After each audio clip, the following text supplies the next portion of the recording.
Hey there, this is Chris Palmer with another Chris Palmer SEO Short. In today's video, I'd like to share with you 3 very easy to implement optimizations to your on-page SEO, but massively impactful. Let me share with you these top 3.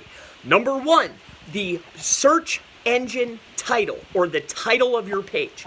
This is the title that search engines read. If you want to optimize your web page for personal injury lawyer, make sure that personal injury lawyer is in the title of the page. Next, we want to optimize the H1 tag. The H1 tag is for users. It's usually the first heading on the page. Make sure that the H1 contains, in this case, personal injury lawyer. And last but not least is the URL bar. I see 50% of business owners getting this wrong. If you want to optimize for personal injury lawyer, make sure it's in the URL. Again, thank you so much. I'm Chris Palmer. See you in the next one.